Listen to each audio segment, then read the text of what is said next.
Well, thank you very much, everybody. It's an honor to be with a very strong leader, a man who has been through a lot, and a man who I've gotten to know very well, and we've gotten along really very well.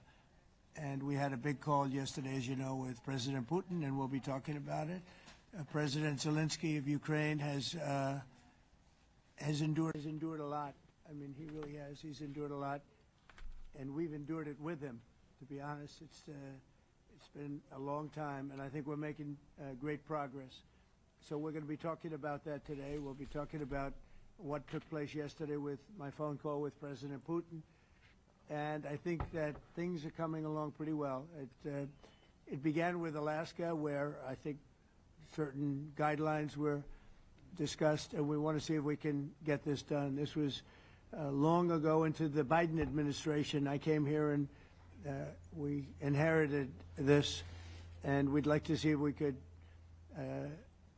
finish it, end it. We want it ended. So many people have died in this war, and we're gonna get it ended. So I just want to thank you all very much. If you have a couple of questions, go ahead, please.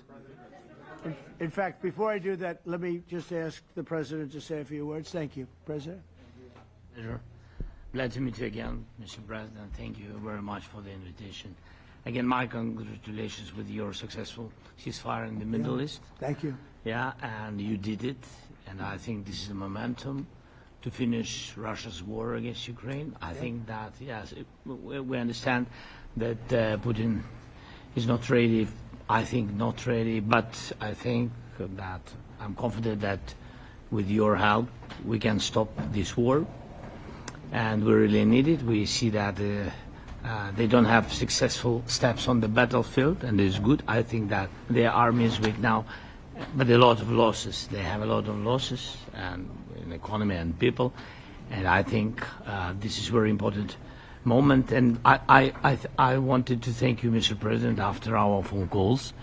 Yesterday I had a good opportunity to meet with the big American energy companies, and they're ready to help us. Yes, after all these attacks on our infrastructure, Russian attacks, and etc. And I had also meetings, thanks to your team. We had meetings with a good military companies. We spoke about air defense, and I want to share it after with details where we are. Thank you. Thank you so much. Thank you very much. Mr. Very good. And I think it looks beautiful in his jacket. Yeah? It's beautiful. I hope people notice. It's a good. It's actually very stylish. I like it. President Trump. Yeah, please go ahead. Under the Biden administration, the White House was fearing of the possible escalation. They were not allowing the Ukrainians to strike into Russia, fearing of this escalation. Yeah. Would your administration allow Ukrainians to strike deep into Russia? We're going to be talking about that. That's something we'll be talking about. You're right. It's an escalation, but we'll be talking about that. Mr. President. Will President Zelensky join you in Hungary to meet President Putin?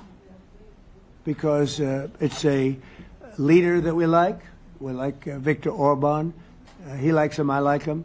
It's a country that's a safe country. Done a very good job. He's been a very good leader in the sense of running his country. He doesn't have a lot of the problems that other countries have. And so we've decided that we'll be going to be with Viktor Orban, and he will, I think he'll be a very good host. President Trump. President Trump. President Trump. It's President Trump. Hungary, yeah. We're doing Hungary, yeah. With Putin. Trilateral meeting, or is it just you and Putin? To be determined, but I would say most likely it's going to be a double meeting. It'll be a double meeting, but we will have the President, Zelensky, in touch. There's a lot of bad blood with the two presidents, and I'm not speaking out of turn when I say it. It's a very difficult situation. You know, we just settled the war, and after thousands of years, I guess. People say anywhere from 500 to 3,000 years, and I was in rooms, as you saw, because you were with me, a lot of you were with me last week, with leaders that didn't like each other, but they were able to get along. These two leaders do not like each other, and we want to make it comfortable for everybody. So one way or the other, we'll be involved in threes, but it may be separated. President Trump, Mr. President. President Trump. Doesn't agree to peace in Hungary. Was he what? Where are you from? From Ukraine. He actually had a Okay, conversation good. with me. Good, in yeah. Ukraine. What if President Putin doesn't agree to peace in Hungary? What do you do then? Do you have? Well, let's see what happens. I mean, what if? I think he will. I think that President Putin wants to end the war, or I wouldn't be talking this way. I think he wants to end the war. I spoke to him yesterday for 2.5 hours. We went through a lot of details. He wants to get it ended. I think that President Zelensky wants to get it ended. Now we have to get it done. President Trump, Kara Castronova from Lindell TV. And although I love asking you questions, today my question is for President Zelensky of Sure. Ukraine. Go ahead, please. Thank you. Our President Zelensky, President Trump, just brokered a peace deal in the Middle East that all Americans, both sides of the aisle, are very proud of. But to meet that deal, both sides had to make concessions. Our president has stuck out his neck in many ways to make a peace deal for your war as well. What specific concessions are you willing to make to end this war with Russia? Will you give up joining NATO? Americans have foreign war fatigue, and our president, as he said, we need our tomahawks too. To me. Yes, you, Okay. President Zelensky. Thank you What very much. concessions will you That's some question. Right? So many Thank questions you. in one. Thank you very much for your question. First of all, I think we need to sit and speak. The second point, we need ceasefire. Even now, you see in the Middle East, it's very difficult to hold ceasefire. Everywhere, in every war, it's very difficult. We want peace. Putin doesn't want. That's why we need pressure on him. We will speak with President today what we need. We understand what we need to push Putin to negotiation table. And as I said previously, so we are ready to speak in any kind of format, bilateral, trilateral, doesn't matter. Matter just peace. This is important. And we don't speak about NATO or NATO. For Ukrainians, it's very important. Of course, it's our decision, decisions of allies to decide where we are. But are you willing to give Yes, up but joining the NATO? most important thing for people in Ukraine, which are under each day's attacks, to have really strong security guarantees. NATO is the best, but weapon is very important. Allies on our side is very important, and between us, for us, bilateral security guarantees between me and President Trump is very important. I don't know, we didn't speak with details about it, but this is the most important document because the United States is very strong. Sir, President Trump, President Trump, you are the middleman right now, hoping to end this conflict. Who is doing a better job negotiating, President Zelensky or President Putin? I think they're both doing a great job in that sense. We have to get it done. We've got to take some of the hatred of each other. You know, they don't like each other. I say that in front of President Zelensky, but I say it in front of President Putin too. They have tremendous bad blood. It really is what is holding up, I think, a settlement. I think we're going to get it done, and we have to make it long-lasting. As I said in the Middle East, everlasting, right? Everlasting. And the Middle East is a much more complicated situation. You know, we had 59 countries involved, and every one of them agreed. And it's, you know, it's sort of amazing. Most people didn't think that was doable. This is going to be something I really believe that's going to get done. I had a very good talk yesterday with President Putin. I think he wants to get it done. And President Peter? Zelensky, right behind you. When we were in Israel with President Trump earlier in the week, we heard a lot about the difference in diplomacy between President Trump and President Joe Biden before him. What do you see as the biggest difference in diplomacy between President Trump and President Biden? President Trump has a big chance now to finish this war. President Biden now is not the president, so he doesn't have a chance to finish this war. And President Trump is really showed for the world that he can manage ceasefire in Middle East, and that's why I hope that he will do this, and we will also have such big success. For Ukraine, it's a big chance, and I hope that President Trump can manage it. I would say the biggest difference is one is extremely competent and the other one is grossly incompetent. Mr. President. Sir, a few weeks ago in New York, when you two met, you said that you think Ukraine could ultimately take back all the territory that it's lost so far. Do you still think that's the case, or do you think there'll have to be some sort of You swap never of know. territories? Look, you know, war is very interesting. You never know, do you? You just never know. With war and peace, but you never know. Are you ready? Missile. Please. Russia calls Tomahawk supply to Ukraine as an escalation, yet it continues using similar cruise missiles like Caliber and Yeah. even... Who are you nuclear- with? Who are you with? You Ukraine? Yeah. But Russia continue even using the cruise missiles and also nuclear-capable ballistic missiles in Ukraine since 2022. So do you consider providing Ukraine with the Tomahawk or similar missiles as an opportunity to equalize the possibilities of Ukraine and Russia and push Moscow to the negotiation Yeah. table? Sure. We're going to be talking about that. That's why we're here. Okay? Fair question. Exactly as he told you to say it. But we're going to be talking about it. Okay? Yeah, please. What is your message to India and Hungary, who is still refusing? You said India and Hungary? Hungary. That's India an interesting. And Hungary. India and refusing Hungary. to It's stop an interesting buying- combination. refuse to stop buying Russian oil. Well, India is not going to be buying Russian oil anymore. And Hungary is sort of stuck because they have one pipeline that's been there for years and years and years, and they're inland. They don't have sea. They don't have sea. And I spoke with the very great leader of Hungary, and they are, you know, it's very hard for them to get oil. I understand it. Hungary's in a very interesting position because they can't have ports. You know, they're surrounded by land. So we'll see what happens there. But India will not be buying oil from Russia. And they've already de-escalated, and they've more or less stopped. They're pulling back. They bought about 38% of the oil, and they won't be doing it anymore. Mr. President, Melania Trump has been helping you in achieving peace in Ukraine. Who has? First Lady Melania Trump Yeah. has been helping in returning abducted Ukrainian children from Russian captivity.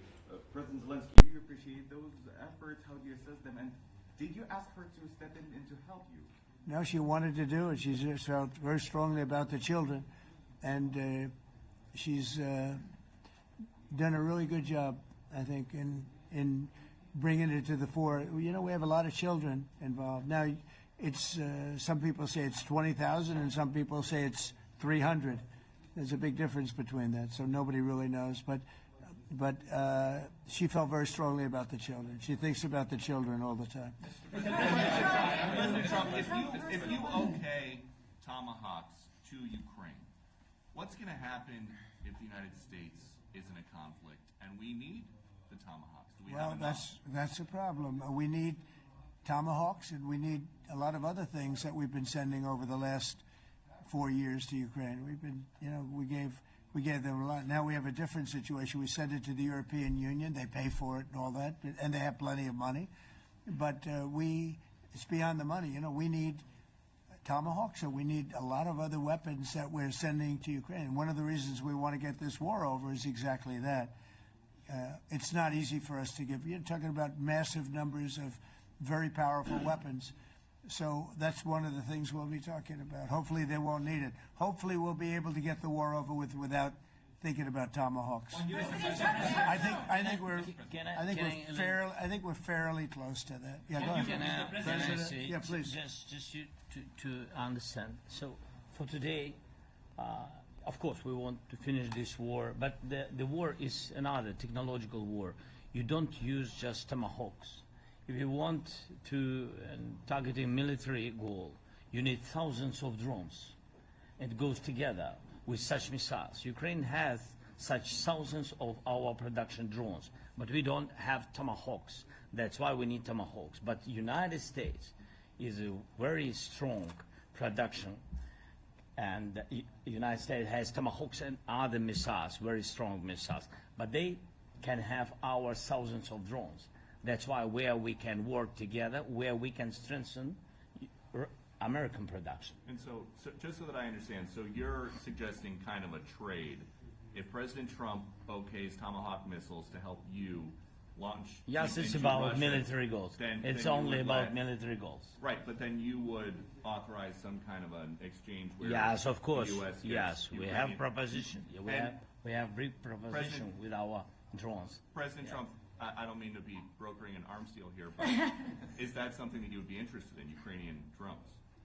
We are, yeah, we would. We have a lot of drones right now. We build our own drones, but we also buy drones from others, and they make a very good drone. I mean, drone warfare has really come to the fore over the last couple of years because of this war.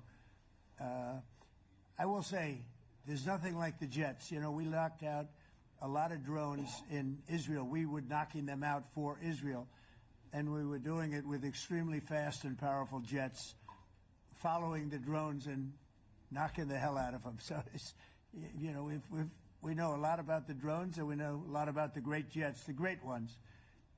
The ones, well, and the B-52s, which were totally they were stealth. They were undetectable. So we have a lot of different weapons. And, you know, I have an obligation also, though, to make sure that we're completely stocked up as a country, because you never know what's going to happen. In war and peace, right? You never know what's going to happen. So we're going to be talking about Tomahawks, and would much rather have them not need Tomahawks, would much rather have the war be over, to be honest, because, you know, we're in it to get the war over. We're selling a lot of different types of weapon, as you know, to the European Union. We're not in it for that. We're in it to get it over. We're losing thousands of people a week, thousands of people, Russian, Ukrainian, and mostly soldiers. I mean, mostly soldiers. But we're in it to see that end. And if we can end quickly, and I think we can. I mean, I had a very good talk yesterday. We're going to be talking about it. But I had a very productive talk yesterday with President Putin. We'll see what happens. But the war in the Middle East was far more complicated. We got that one done. And I think we have a good chance. I think President Zelensky wants it done, and I think President Putin wants it done. Now all they have to do is get along a little bit. Can you give us an update on the trade negotiations with China, or perhaps Secretary Bessent? Yeah, I will, and I'm going to let Scott do that. But I think we're doing very well. I think we're getting along with China. China would like to have something. As of this moment, we'll be meeting in a couple of weeks. We'll be meeting in South Korea. You think myself. Go forward? I think so. It looks like it's going forward. I think so. They want to meet. We like to meet. I have a very good relationship with President Xi, and we're going to see what happens. But, you know, for years we were taken advantage of by China very badly. We were losing hundreds of billions of dollars a year to China. We really built their military, if you think about it. The kind of money that presidents allowed to be lost to China was just insane. And then when I came into office, as you know, I put very severe tariffs. So we took in hundreds of billions of dollars in my first term from China. Biden let that go because it was so much. He let it continue, but he gave all sorts of exceptions. And by the time you looked at it, Scott, I would say it wasn't the same thing. He would give an exception for anything. If you got up and went out to dinner, he'd give you an exception. So it wasn't the same thing. But I put on very serious tariffs, and we took in hundreds of billions of dollars. And then I left office. The election was rigged. I left office, and that was the story. Now I come back, and we are in a very strong position because of tariffs. We're in a very powerful position because of the fact that we have tariffs. If we didn't have tariffs, we would be in a very weak position. We would be in a weakened state. But with tariffs, we've made hundreds of billions of dollars, not only from China, but from others. And China wants to talk, and we like talking to China. So we have a very good relationship, and we're going to be meeting in South Korea a couple of weeks. And I just got back from a long trip. I'm going on another long trip. And Scott, do you want to say a few words on that, please? Yes, sir. So the entire relationship stems from the great respect that the two leaders have for each other. China did a substantial, unprovoked escalation last week. We were unable to get in touch with them. Since then, it's been IMF World Bank Week. They have had working level people here who there have been meetings. The vice premier, who is my counterpart, and I speaking this evening at around 8:30, 9 o'clock. And then he and I and a delegation will meet in Malaysia probably a week from tomorrow to prepare for the two presidents to meet. So I think that things have de-escalated. We hope that China will show the respect that we have shown them. And I am confident that President Trump, because of his relationship with President Xi, will be able to get things back on a good course. Is the hope for that meeting with you and President Xi some kind of trade deal then, or Could would it be. more Look, I think small we're in a very strong trade deal? position. I think we're in a very strong position. We're getting, as you know, as of November 1st, I could move it up if I wanted, a 100% tariff over and above what we get now. So that would make it about 157%.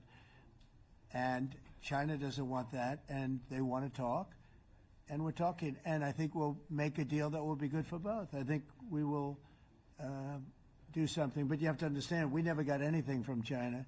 It was a one-way street. For many years, for decades, it was a one-way street. And they became rich because of the United States. And frankly, presidents that, let's be nice, they didn't know. They just didn't know. They didn't understand what was happening to them. But I understood it. I understood it long before I ran for politics. I used to watch in amazement at how stupid our country was, how stupid they were. And we're not stupid anymore. And that includes with the European Union. That includes with Japan and South Korea. All we want to do is be treated fairly. But the fairly is hundreds of billions and even trillions of dollars coming into the United States. And it's our national security is secure because of tariffs. If we didn't have tariffs, we would have no national security. So it's very important. Will you seek China's help in ending the war in Ukraine? Do you need them to put pressure on Russia? I'll be discussing that, but I'd love to see it ended before that. I mean, I think we have a chance of ending the war quickly if flexibility is shown on behalf. And again, we're not losing people. The United States is not. We're not losing people. We're not spending money. We're getting paid for the, ammunition and missiles and everything else that we're sending to the European Union, but to NATO. But it's very similar. If you look at the countries, I mean, it's very similar. And we just made a very fair trade deal with the European Union, and what we wanted, and we made a very good deal with NATO too. They pay for all of this. That's not what we're in this for. We're in it to save thousands of lives every week. Thousands and thousands of lives. That's why we're in it. And I think we have a very good chance of bringing this war to a conclusion. President, and your cabinet has done honestly an excellent job. I think that a lot of people could agree to that. Thank you. I'm speaking as someone who lost my father in a war, so I know the human cost. What would your advice be to American leaders, to world leaders, to neocons, to TV hosts who often speak about conflict in abstract or strategic terms rather than the human cost and the human terms? Look, my only statement is we have to get together. It's a very small group of people. It's the president, and the president. Okay, 3 presidents. And I'm the mediator president. And I'm mediating not an easy situation. It should be easy, but it's a lot easier when people understand each other, when they get together, and when they like each other. We don't necessarily have that situation as far as like is concerned. Maybe it can turn around. Maybe it can. But in the meantime, we'll have them keep a little bit of distance, and we're going to see if we can get it done. This is number 9, okay? This will be number 9 for me. I've solved 8, including the Middle East. I've solved 8. This, I thought, would have been among the easiest.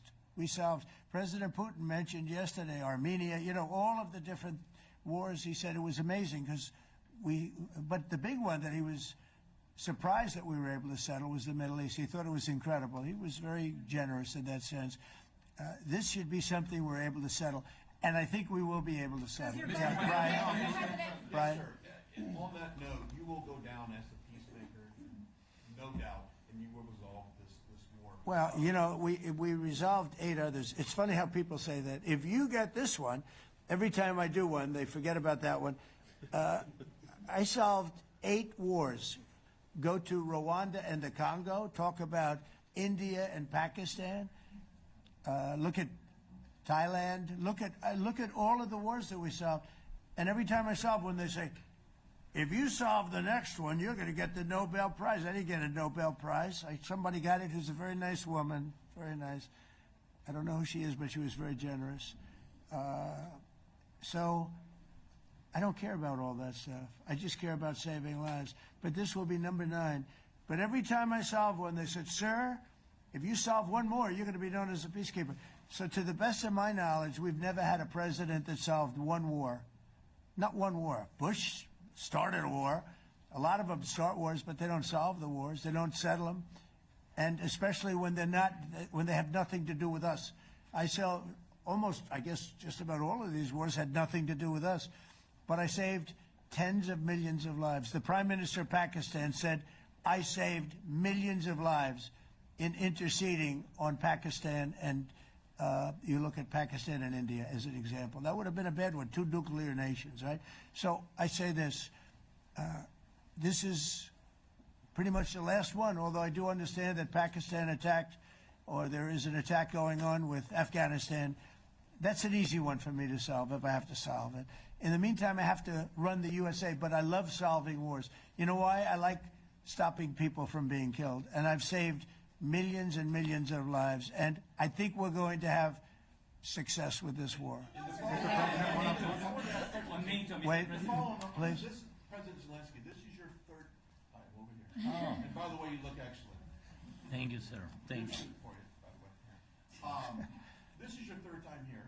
How different sitting across from the president is this time versus the 2 previous times here at the White House, and how confident are you hearing the success rate of solving these prior wars that he can get this war solved?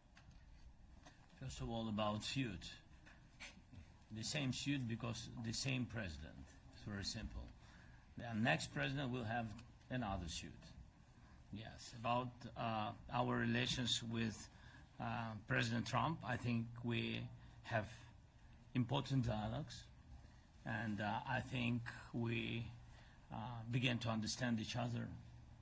Yes, and I know that President is briefed very well about situation in the battlefield, and he knows a lot what's going on in the battlefield in Ukraine, and I think it really helps when you know a lot of things, a lot of details about one or another war. It helps a lot, but we are still in war, and I hope we can manage. It's important. Some countries are not meeting their commitment. You pointed out Spain. They said that it's impossible. No, Spain has not come through. No, Spain has not been loyal to NATO.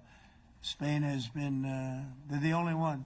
Everyone went up to, as you know, I mean, you were at 2% and they all went up to 5%, but Spain disagreed with that.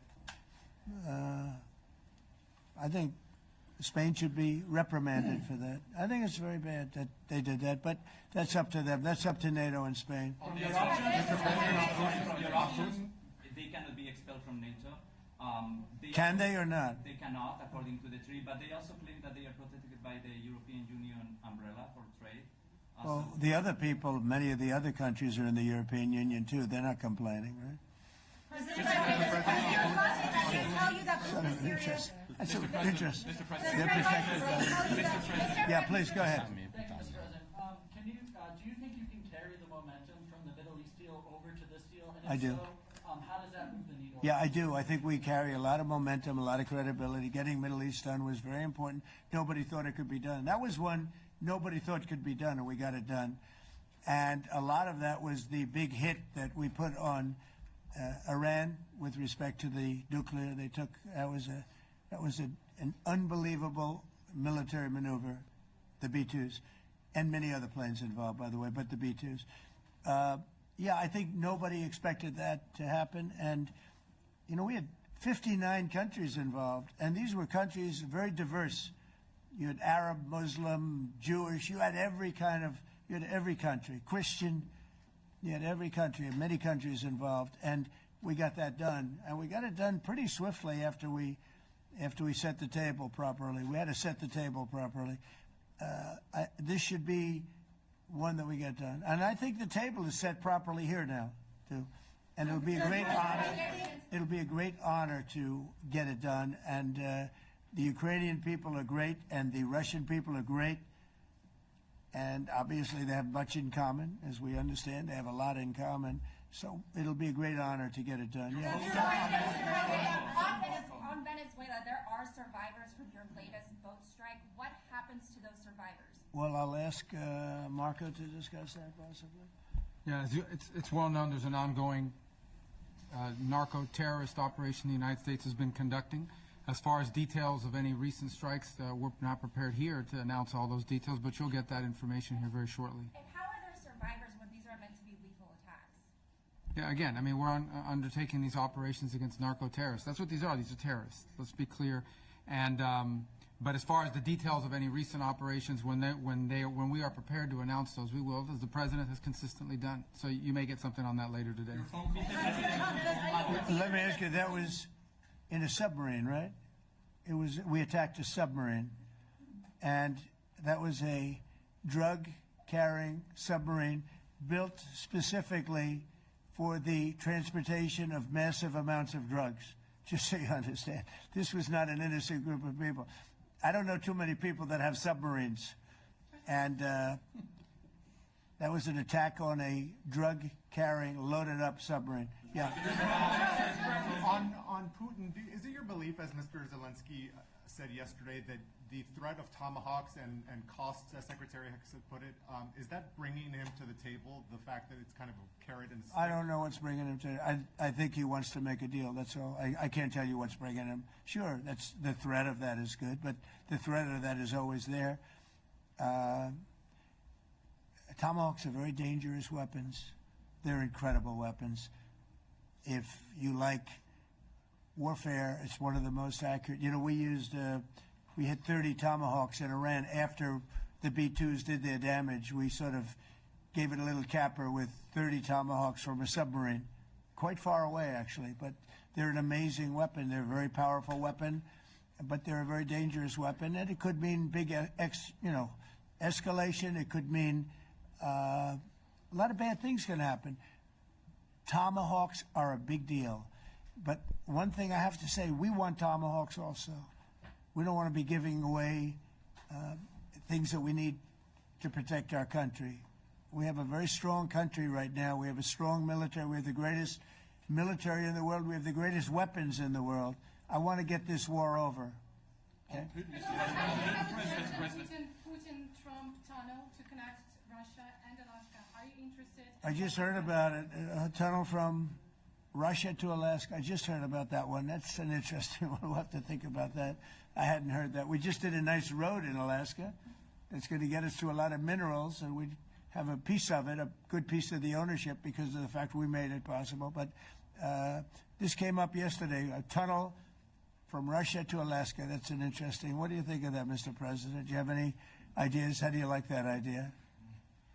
I'm not happy with this. I don't think you're going to like it. I don't think you liked it. I don't think you liked it. President Trump, do you think that Vladimir Putin, do you think that Putin is your gut instinct? Well, we had a senator that wanted, remember, from Hawaii, she wanted a tunnel from the mainland to Hawaii. Then she said, well, we can't do that, so we're going to build a railroad to Hawaii. Do you remember? She's a current sitting senator, a Democrat. She wants a railroad to go to Hawaii, right? You know who that is, right? She's another beauty. President Trump, your gut instinct. Yeah, please. On your meeting with Putin, aren't you concerned that maybe the Russian president is trying to buy himself more time? Yeah, I am, but, you know, I've been played all my life by the best of them, and I came out really well, so it's possible, yeah, a little time. Is your gut it's instinct all right. But I think that I'm pretty good at this stuff. I think that he wants to make a deal. I made 8 of them. I'm going to make a 9th. I think he wants to make a deal. Well, I think that he should have won the war in a week. Yeah, I do think. And if we didn't give the anti-tank missiles, as you know, the javelins they call them, they got stuck in the mud. They would have been in Kiev very quickly. They were heading to Kiev. So You know, in war, you have a lot of luck, too. You know, people, weather has won war, and the cold and the heat, and all things take place in war. But that was a very interesting moment when the tanks started rolling, and some brilliant general said, let's go through the mud instead of going down the highway, right? So they got a little bit lucky. But you know where they really got lucky? I gave javelins. That wasn't given by Barack Hussein Obama. He gave them sheets. You know, there's a statement. Obama gave them sheets, and I gave them the javelins. And the javelins are a devastating weapon. And that wasn't given by Obama. That was given by, because at the time it was Obama. That was given by me. So it was like one of those things. And you had hundreds of them. They're a devastating weapon. We have a lot of devastating weapons. I'd rather not use them. But that was a big moment. You know, when the tanks got stuck, they got stuck. And call it luck or call it talent. I'm not sure what you'd call it, but it was a big moment in time. Do you think Democrats will give you credit? Do you think Democrats will give you credit when you finally end this war, like they did with the war in the Middle East? And I think right now the Democrats are really damaged, mentally damaged. They want to take $1.5 trillion with a T, $1 trillion, and give it to people that invaded our country. They came into our country illegally, from prisons, from mental institutions, gang members. They want to give them health care and take it away from our citizens. We're not going to do that. $1.5 trillion. They want to destroy. They want to destroy our health care system. We're not going to let that happen. Do you authorize CIA operations in Venezuela as part of? Well, I wouldn't say that, but some interesting things are happening around the world. I'll say that. Mr. President, it has been reported that Maduro offered everything in his country, all the natural resources. He even recorded a message to you in English recently, offering mediation. What should we do in order to stop that? He has offered everything. He's offered everything. You're right. You know why? Because he doesn't want to around with the United States. Thank you, everybody. Thank you. Thank you, everybody.